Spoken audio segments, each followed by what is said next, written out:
The story of Joshua Elishev could be your story. It could be your son's story.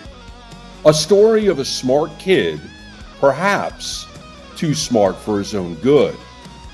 After a near perfect SAT score, Joshua was educated in prison, not the Naval Academy. The author of the gripping new book, Privilege Lost, gives an oral account of his life before, during, and after his 5 years in prison in this 12-part podcast series, Losing Privilege. Joshua, we left off. You had a commission to the Naval Academy, but you weren't old enough to go. So then I decided to start taking classes at the local community college. I figured, you know what, I might as well get a few years under my belt, learn some of the material. Maybe I could shave 4 years at Annapolis down to less than 4 years. And I was bored out of my mind. I was working a full-time job. I had moved out of my family's home. I had gotten a waiver from the governor of the state of Florida that was one step shy of emancipation. So by 14, I actually was allowed to work 40 hours a week as if I was an 18-year-old. So I had my own apartment. At 15, 16. So I had a job and I was doing school. I was still bored out of my mind. I tried my hands at a few different things. I was a meat cutter for Publix. I was the youngest ever to go through the full meat cutter apprenticeship and go from a learner to an actual tradesman in that. And ultimately my heart wasn't in anything that I had done. There was no challenge. There was no real stimulation. I found that in college, challenging the teachers and the professors was not celebrated quite the same way it is in high school, because college professors are not actually educators. They're just subject matter experts with no background in teaching. So they want to come in, say their piece, get paid, and then leave. And I found myself bumping heads with all of my professors when I was more intelligent or more knowledgeable about a topic than they were. And I was generally unhappy. So I walked into the local recruiter's office, and since all the different branches had come into Sarasota Military Academy and tried to sell us on each particular branch, I went in to talk to the Navy recruiter. I wanted to just enlist right into the Navy to be a SEAL, skip Annapolis. Probably not the smartest decision of my life to throw away the US Naval Academy, but I was a teenager. I wanted to be the most badass son of a bitch this earth had ever seen, and that was the fastest way to do it. The day I walked into the recruiter's office, though, the naval recruiter was out of the office for the day. The Army recruiter tried to get me as soon as I walked in. All of the branches were sharing a space. Okay. The Army recruiter tried to get me when I walked in, and I wouldn't give him the time of day. Wasn't interested in the Army. Everybody and their brother goes in the Army. It's almost impossible to fail. And while I respect every branch of the military, the Army doesn't really stand out. Then the Marine Corps recruiter walked out and said, "I remember you. Come in and let's talk." What did he remember you from? From when he would come into the Sarasota Military Academy, walk around the halls and talk to us, because he was only interested in talking to the brightest and most driven students. He believed wholeheartedly in the few, the proud, the Marines, which was their motto. So he didn't want just anybody that could do a push-up. He really wanted the ones that were going to go far. And did that make you feel good that you had that impression on him from years before? You know what? I don't think it even registered in any regard like that. It was just like, oh, cool, you remember me. I remember you too. Okay. I was young. That completely went right over my head. The fact that out of 480 something students in the student body, I was one that stood out to him. So I went in and I talked to him, and he sold me on the Marine Corps instead of the Navy by saying, if you join the Navy, there's no guarantee that you're going to be a Navy SEAL. Even if you manage to get selected to be a Navy SEAL, if you are one of the 99% who washes out, you end up a potato peeler. You were never a Navy SEAL. And if you make it to be a Navy SEAL and you screw up or you retire, you no longer are a Navy SEAL. You were just somebody who served in the Navy as a SEAL. On the other hand, once a Marine, always a Marine. It doesn't matter whether you're court-martialed, whether you're peeling potatoes, or whether you're jumping out of airplanes, you're a Marine. And in the Marine, that appealed to you. That did appeal to me. The fact that simply by existing as a Marine, I would always be a little bit better than everybody else around me, because that could never be taken away from me. And then he said, look, let me show you some information about special operations in every branch. And he pulled up on his computer information about the training the SEALs have to go through and what they do, and Air Force Pararescue and what they do, and Green Berets and what they do, and Marine Force Recon and what they do. And what I saw across the board is all of the special operations branches and every single branch of the military, they all have the same training. They all have the same training. Some of them put a little more emphasis on one thing than another, but they all have the same foundation. So they're all equally badass. What they do, what their primary mission is after they finish training, changes, right? Air Force Pararescue jumps in and saves other people when they're pinned down and they're overwhelmed. The Green Berets' primary purpose is actually to train foreign militaries to operate independently or overthrow tyrannical governments. So like they have a dual language requirement. You have to end up learning 2 languages, English +1, in order to fill that. Training's the same, skills are the same, goal is a little different. The Navy, the SEALs have their sea, air, and land. They kind of go back and forth. The Marines were primarily an amphibious assault type goal, but again, the training's the same: jumping out of airplanes, firearms, scuba diving, the whole 9 yards.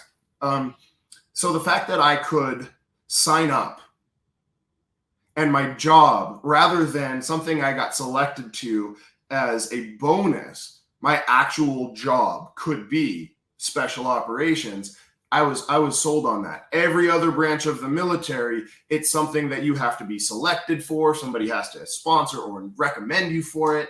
There's no guarantee of SEALs, Green Berets, or anything in any of the other branches, but the recruiter could put you in by contract into this with the understanding that if you fail, you just get bumped down to being a dumb grunt. Did you feel that part of this process, that you were actually the one that was going to be in control? You were actually sitting there and making a decision about your future rather than the decision being made for you? Yes. I absolutely felt like this was my choice. I had been told.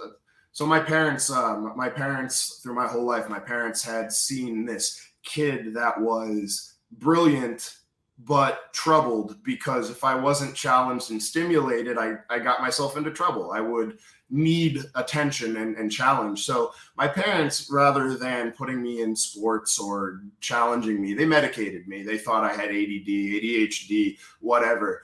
So they medicated me. And I had been told for years that you won't be able to do anything like this because of your history of being medicated. I even told the recruiter about it. I said, hey, look, man, I'm on Adderall right now. And the recruiter said, you didn't say that to me. Here's a 1-gallon jug of water. You're going to drink at least 2 of these every single day for the next 2 weeks. You're going to stop anything you're taking cold turkey. You're going to come back in here in 2 weeks. And when you piss clean because you've been drinking 2 gallons of water a day, as far as the United States government is concerned, you've never taken anything stronger than ibuprofen in your life. And I said, oh, understood. And that's exactly what I did. I went around for 2 weeks. I did some push-ups. I started running a little bit. I came back. I passed the urinalysis. And he had me gone like less than a week after that to Parris Island for boot camp. And I actually detoxed off of Adderall and antidepressants while I was in boot camp. It made for boot camp very, very hard. But that's what I did. I was physically challenged in boot camp. I wasn't really mentally challenged in boot camp.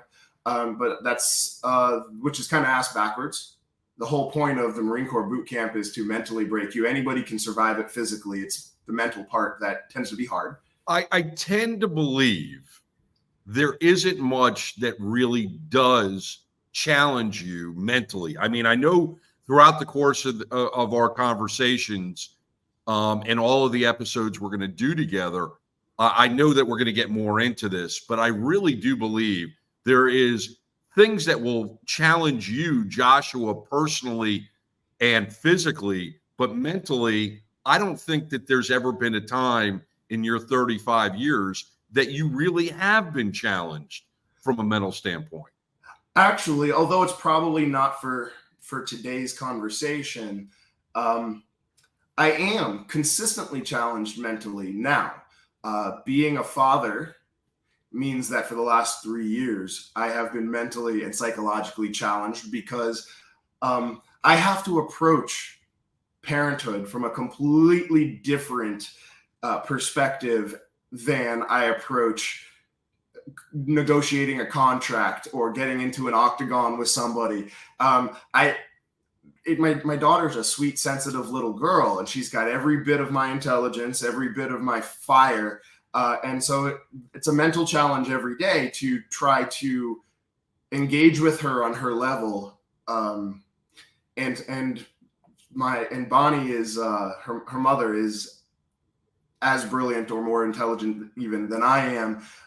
And she's Jewish and Hispanic. So the fire and the stubbornness there. I am mentally challenged every single day, but it is entirely because I have to really figure out how to interact with such incredibly brilliant and smart people without just dominating my way through the interactions. And for the first time in my life, I found something that I fail at consistently. Let's put a pin in that for a second. Let's go back 16 years. Okay. You enlist in the Marines. You detox while you're in boot camp. Talk to me about your 3-year career in the Marines. So I knocked out my squad leader in boot camp with a rifle to the face. I almost got thrown out of the Marine Corps before I graduated boot camp as a result, because he turned around and started screaming in my face like a drill instructor, but he wasn't a drill instructor. So across the jaw with the rifle. That was that. When I graduated from boot camp, I had, because of my high school ROTC and then some college, I automatically started as an E2. So I got an automatic 1-rank promotion graduating from boot camp. Then when I went to School of Infantry, I found myself, again, not really mentally challenged, but during the 2 weeks that I was home on leave, I met a girl, a stripper, and as a teenage kid with a hot woman giving me that kind of attention, of course, when I then went back to School of Infantry to continue the next phase of my Marine Corps training, my head was in a completely different place than it was through boot camp. It was not in the place it should have been. So I found things to be much more mentally challenging because I didn't want to be there. The power of the. Yep. Okay. Yep. And she was nothing but bad news. She was nothing but bad news. But my dad tried to tell me. Some of the other Marines that I was with, they tried to tell me. I didn't want to hear it. I carried a picture of her around, and of course, everybody ragged on me because she was clearly a stripper, and I fell right into the stereotypical role of the young service member wooed by a girl that chases all of the perks that come with dating somebody who's in the military. So I was the brunt of jokes nonstop for that. Right at the tail end of the School of Infantry, I actually got hurt. I got hurt bad enough that it effectively ended my Marine Corps career. We were jumping out of the back of 7-ton transport vehicles with full combat loads. So I'm a bigger guy. My gear was my flak jacket, sappy plates. They were a little bit heavier than they would be for a guy that was 5'3". They have more surface area to cover.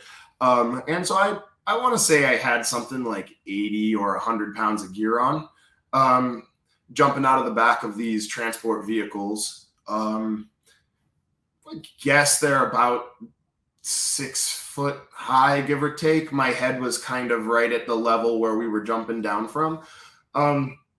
It had rained pretty heavily, and the area that we were dismounting from, we were practicing setting up a perimeter in the event that there was a flat tire on a convoy or someone had to take a piss.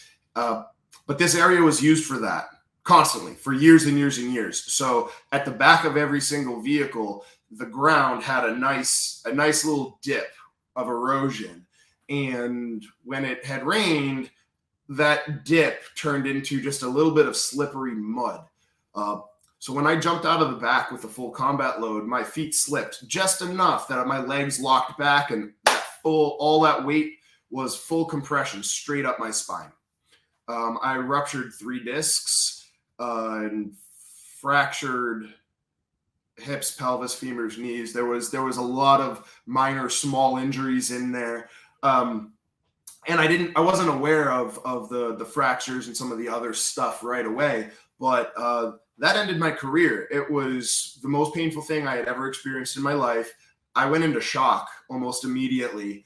But because I didn't have any visible signs of injury, I didn't really get any mercy at that moment. So I was forced to carry my own gear. I had to, they didn't want to send me to medical. I was really non-functional, but ultimately I ended up having to walk myself to the corpsman, the Navy corpsman that did medical in that condition.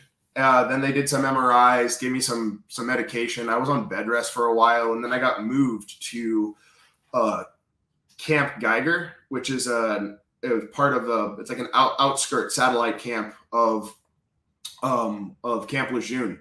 I got moved to Camp Geiger and put in the MedSep company. That's the medical separation. My injuries were so bad, the doctor said, look, if you ever recover from this, it's not going to be during the remaining 3 years of your contract. There's absolutely no purpose for you to be in the military, because if you're not deployable, we don't need you. What did that do to you? Because here you had gone through the military school, you found that purpose and that discipline that you had been looking for. Things in your life, with the exception of the stripper, were making sense. And now you're being told you're not going to be able to finish what you started. It felt kind of like somebody had hit me in the stomach with a sledgehammer. I had no idea what I was going to do. At that point, I had envisioned myself not career, but lifer. Like, I was going to stay in the Marine Corps for 30 years until they made me leave, like forcibly retired me. You know, those guys that are in there that have all the stripes, the generals, when they get forced into retirement just because they are simply too old to perform their job. That was me. That was all I saw for my future at that point. So I had to balance that with, I really want to get back to the stripper. So they were both. Yeah, you had something to go to. Yeah, her name was Julie. Her name was Julie, but I had to juggle that. And so I spent a while there. You know, you stay there, you do physical therapy, and you're kind of just ignored by all of the other service members, all of the staff, all of the administration. Aside from having to show up for formation, just to make sure you didn't like go AWOL, we didn't have any responsibilities. We had no obligation. I could hang out in the dorm. I could walk around I could do whatever I wanted to do. I was getting paid as active duty service. I was there on base. The goal was either to recover enough to then go back, finish the last week of training, and get out to the fleet, or bide my time until I got processed out and discharged. And there was no indication that it was going to get better. I mean, there was some days that I felt a little bit more functional, but as soon as I went to go do anything, for anybody that's not had ruptured or herniated discs, especially in your lower back, you breathe too sharply, you get pain that shoots down your legs. You try to squat down, you get pain that shoots down your legs. You try to pick something up, it takes your breath away. It's like lightning and fire shooting down your legs. And depending on how the disc is bulbed, sometimes it also feels like pressure, like you literally have a basketball in your spine trying to push its way out. It's just this crushing pressure. It sometimes makes the most basic of tasks hard. Wiping your ass is a painful and challenging experience. So there was definitely no pull-ups, running, jumping over logs, diving under things, low crawling, picking somebody up and carrying them on your back. That was not happening. So what ends up happening with your career? So what ends up in the military, in the Marines? Yeah. So what ends up happening is I sit there, I bide my time. I bide my time getting processed out in the same group of people that were conscientious objectors, so they were getting out, or the guys who, for whatever reason, couldn't hack it, but used the don't ask, don't tell policy of the time to say, oh, well, I'm gay, we had sex in the shower, and use that to get out. Like I wasn't just with people who were legitimately hurt. You know, there was a guy there who had blown out his ACL, and he was waiting to get sent to an outside civilian facility because he had his choice of wherever he wanted to have his surgery done. And so there were some people really messed up there. But I wrote out my time. That's it. I wrote out my time. And on August 27th of 2008, I was officially discharged, DD-214 in hand. They put me on a bus and sent me home. The date stands out in my mind because it's my mother's birthday. So I arrived home in time to wish my mom a happy birthday that evening. Was she surprised to see you? No, I'm not a good surprise person. Okay. I don't like surprises, and I generally don't like keeping surprises from other people. So my mom knew I was coming. I also was going to get dropped off at the bus station 30 minutes from the house. So back before Lyft and Uber were really a thing. And you needed a ride. I needed a ride. More than anything else, I needed a ride. I had nowhere to go. I didn't have an apartment. I didn't have anything. So it was like, hey, Mom, I'm coming home a couple of years too early. I need you to pick me up at the bus stop. And I need to sleep on the couch for a little while. It was kind of a conversation like that. I got a little bit of pushback because my mom and my sisters had gotten real accustomed to being a household full of girls that could walk around with no clothes on, leave the bathroom doors open, and all of a sudden they were going to have a guy living back in the house. And they'd gotten used to it. So I got a little bit of pushback, but ultimately she picked me up in Sarasota. The bus station was dropped me off by a gas station that had a Dunkin' Donuts inside. I got a coffee culotta while I waited for my mom. It just kind of stands out of my mind just because it was a singularly uneventful moment in a huge eventful series of things that were going on. So now you're out of the Marines. Completely lost. Lost. You're on the couch. I went to go get my job back that I had at Publix, and during the time I was gone, management had changed, And the new manager, his last name was Atkins. I don't remember his first name. Short little man, chip on his shoulder, little man complex, the whole Napoleon thing. He was the new manager. And the first week that I was back, he came into me and he said, Josh, your loyalty needs to be to Publix, not to the Marine Corps or the United States. Forget everybody you knew, anything you learned. Publix needs to be your life. For anybody that's not familiar with Florida, Publix is just a supermarket like Walmart or anything else. So why I would have the type of undying loyalty to a grocery store chain that I would have to people that were willing to jump on a grenade for me, I couldn't make that connection. And he accosted me in a walk-in freezer. So there was really no witnesses to this, but there was witnesses to the aftermath. I had all of my razor-sharp butcher knives in my hands, and I threw them at his feet. I didn't intend on hitting him or causing him harm, but he didn't know that, and he danced like I was shooting a bunch of bullets at his feet. And I told him, as you're describing that, it conjures up the images of those old cartoons from the 60s. Yeah, he actually looked like Yosemite Sam, just slightly more round. So it really, really. Okay, now I have the image. Yeah, he really is fitting that you say that, because he looked like a round Yosemite Sam. He had the handlebar mustache and everything. And I imagine he would have the cowboy hat if it was allowed when he was walking around Publix, because I definitely saw him with one outside of work at some point. So Yosemite Sam all the way.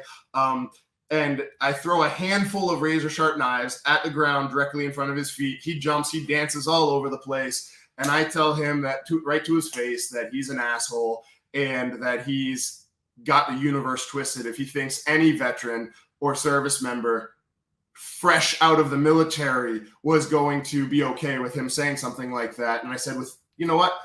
You need to find yourself another meat cutter. I quit. I walked out of the store.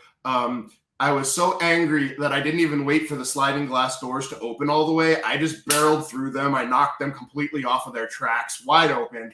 And I went across the street to a different supermarket. I went to Sweet Bay Supermarkets, still in my uniform, and said, hey, look, I'm looking for a job. They offered me almost twice what Publix was paying me to work half as many hours. I took it on the spot. I was equally unhappy there.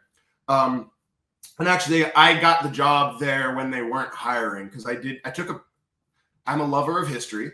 I took a page out of the Great Depression. I walked in and said, I will work for you for a week free of charge. If you like how I work, you'll hire me at the end of the week, and you'll pay me a little bit better than what you're advertising. And if you are unhappy, you got a week of free labor, no hard feelings. I'll go about my business. They hired me on the spot. Anybody that confident that they're willing to work for free for a week was somebody they had to have. So I did that. I had surrounded myself with people that maybe weren't the best people. One of the first things I did when I was home is I saw this kid. He didn't have a place to stay. He seemed like a good kid. And I pulled him off the street, let him stay on a futon. I had just gotten my own apartment, got him on the futon, some food, some clothes, shower. Let me help you get some job interviews. He had mentioned that he was a veteran.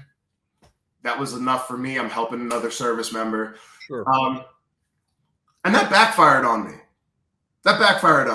Because I found out later that if I would come home and I would just, damn, I had one hell of a day. My boss did this jerk thing. I was just talking. Normal people, they come home if they got a roommate, they talk about it. I never once said, I wish somebody would get revenge on this guy. For some reason, that's what this kid heard.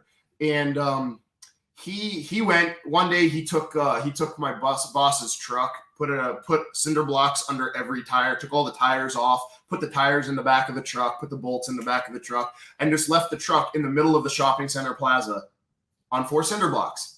That was something that he did. I got blamed for it, but I told them to pull the cameras. I had been working all day. I clearly couldn't do it. They knew that it was somebody connected to me, because why else would it have happened? So this kid was doing things like this. He got me fired. He got me fired because even though they couldn't prove that this kid was doing things for me or on my behalf, same thing with Al Capone. They couldn't prove he was committing murder, but they knew it was him. So they knew he was connected to me. They let me go. They trespassed me. They said, you can't come back here. We don't want any of the drama that seems to follow you. And I ended up starting to look online for somebody that was interested in a martial arts instructor. It's something that I knew I was good at. I have a passion for communicating with people and getting them to understand what it is I want, what I'm trying to convey. I was always a great tutor in school. I'm a good mentor like that. And I found an ad on Craigslist. This was back when Craigslist was the big thing. So I found an ad on Craigslist, somebody that had a background in Taekwondo and Hapkido was looking for somebody with a Tai Chi or yoga background that would complement so that they could teach kids and seniors, which were the two lucrative markets in Sarasota County. There's not a whole lot of young people there, but everybody's got kids, and there's a joke that you go to Sarasota to retire, and when you're too old to live in Sarasota, they send you to Venice to finish out your days. I, of course, grew up in Venice. So I responded to the Craigslist ad, and I said something to the effect of, I don't have any background in Tai Chi. I don't have any background in Taekwondo, but what I do have is a 5th degree black belt in traditional Japanese jiu-jitsu and the equivalent of a 5th degree black belt in authentic Israeli Krav Maga, not the watered down self-defense stuff that they teach at karate dojos around here. And that was enough for this guy to set up an interview with me. And we met in the garden center at a Home Depot. We sat on the swinging pergolas. And this gentleman, his name was Buck. He was a Johnson and Wales graduate, culinary arts. He had made his living doing as a chef, and he had also done Taekwondo and Hapkido for a little over 20 years. He was a 4th degree black belt, getting ready to become a 5th degree. He decided it was time to open a school. He was tired of cooking, and so we hit it right off. Well, he hit it off with me. I thought he was high. He was so mellow, so relaxed and self-assured, so totally at peace, that totally sober, he was so calm, as if he had smoked a big fat blunt right before sitting down to talk to me. And I was blown away. I'm like, man, I want to learn that. I want to learn that. That's something I've never had. I've been so type A, like the really chill thing, never had that. And he had just gotten a space. He'd gotten a space in South Venice, and he was painting the walls, putting mats down. So I came, I helped him set up the school. We essentially founded the school together. He put up all of the money, but I split the teaching with him, and I went out and I garnered customers. I started going to the schools. I'm a charismatic guy, and so I was able to sell our service to get people that were considering other schools to come to us instead. He and I sparred once or twice because he knew what his background was, and he wanted to see if I was full of shit or if I knew something or not. I think the first time that we sparred, I broke 2 of his ribs because he was really, really good at keeping me away from him. I let him land a really solid kick in order to get in close enough to grab him. I hip tossed him. I landed on top of him, all of my weight right on his ribs, broke his ribs. He didn't tell me about it until almost a year later that I had broken his ribs. I had no idea. But it was a beautiful takedown, and we ended up becoming very fast friends. I would spend a lot of time talking with him, learning his wisdom afterwards. And I walked away from any type of retail job. There was no more cutting meat cutters, no more Publix, no more Sweet Bay. No more sharp knives, No more Yosemite Sams. Nope. No more Yosemite Sam, no more sharp knives, no more working for somebody else. This was my first foray into business for myself. I had a partner. He wasn't my boss. We treated each other like equals. His name is Buck, and he still owns and runs the school. It has actually grown tremendously since. Revolutionary Martial Arts and Fitness in Venice is still there in the exact same location. They're in all of the schools, and they're tied in with all the community things now. But Buck and I, we hit it off. And I didn't know it at the time, but we hit it off because was in his 50s. I was in my early 20s. I was, I don't know, 21 maybe. And I didn't know it. I had no idea why this calm old man full of wisdom owns his own home.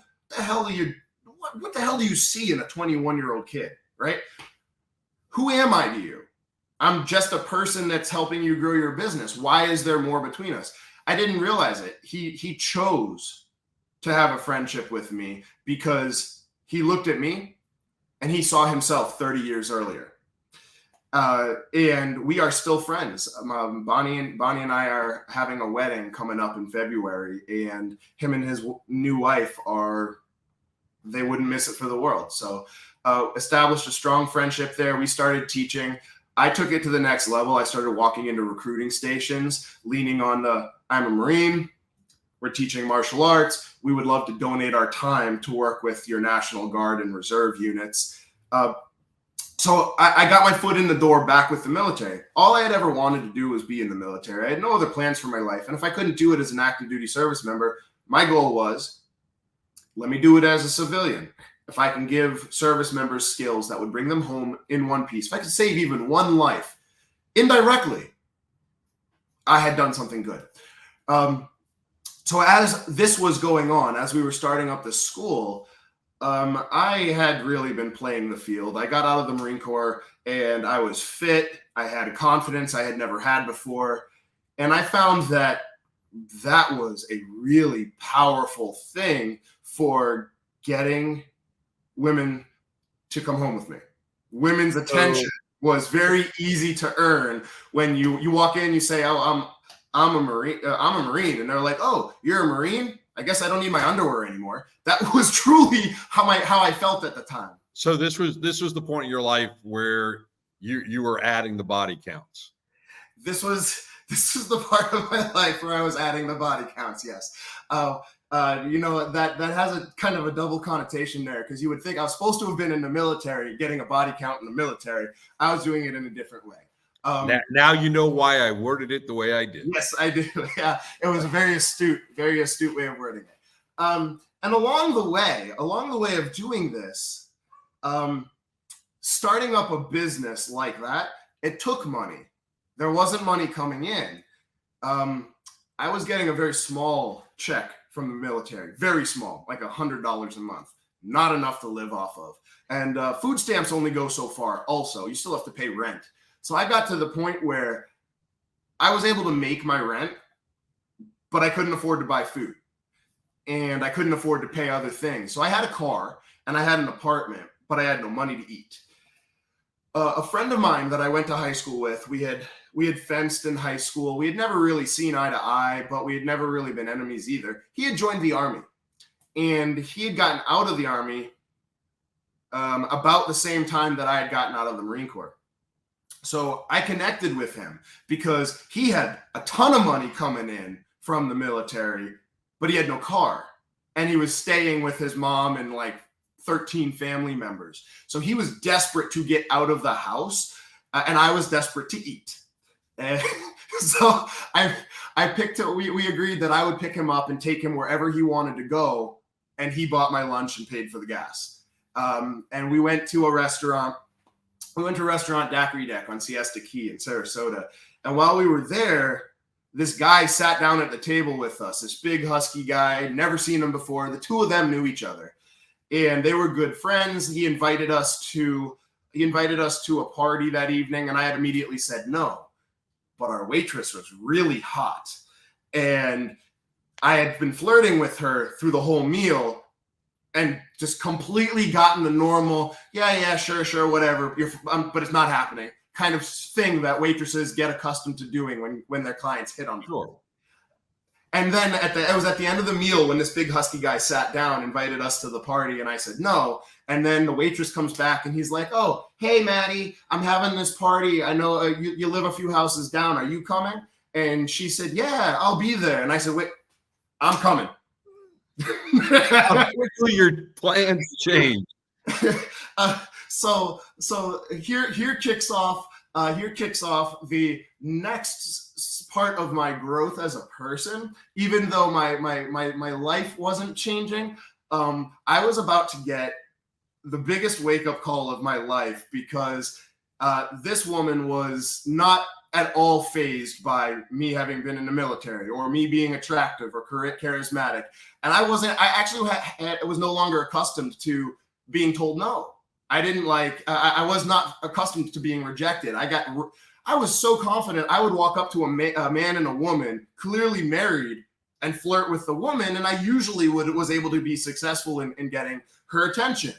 So this was really unusual for me. So I went to the party.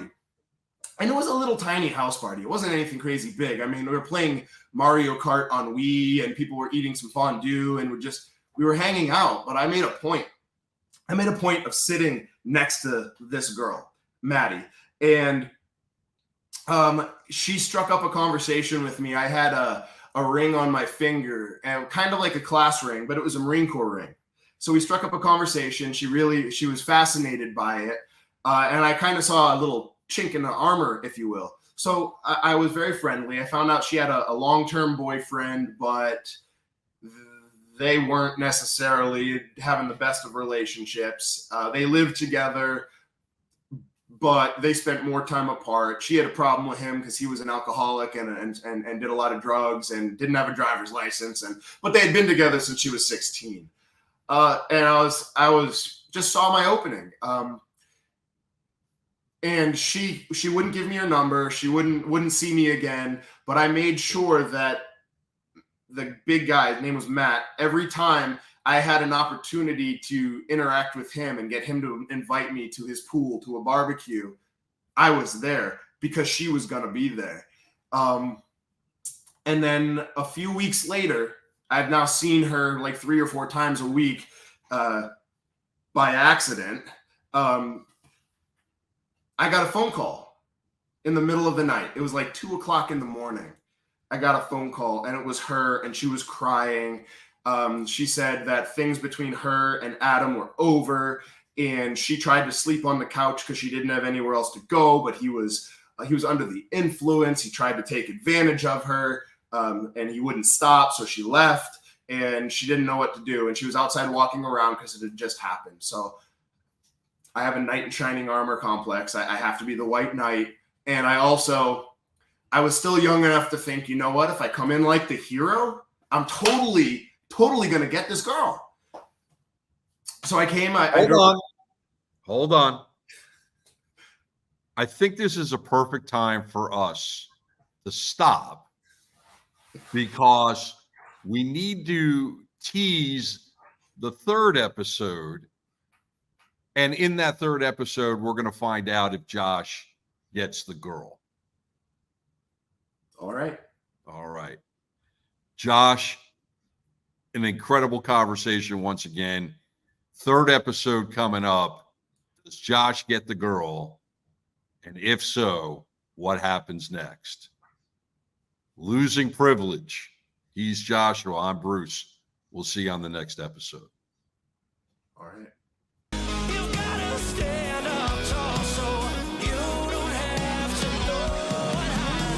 Losing Privilege is a 12-part podcast series telling the fascinating story of Joshua Elishev and his roller coaster life of success and deception, love and loss, and the determination to survive prison and build a life after nearly losing his own. Visit JoshuaElishev.com. That's Joshua, ELYASHIV.com for details on his book, Privilege Lost, his music, and upcoming projects. And listen and watch all 12 episodes of his podcast, Losing Privilege.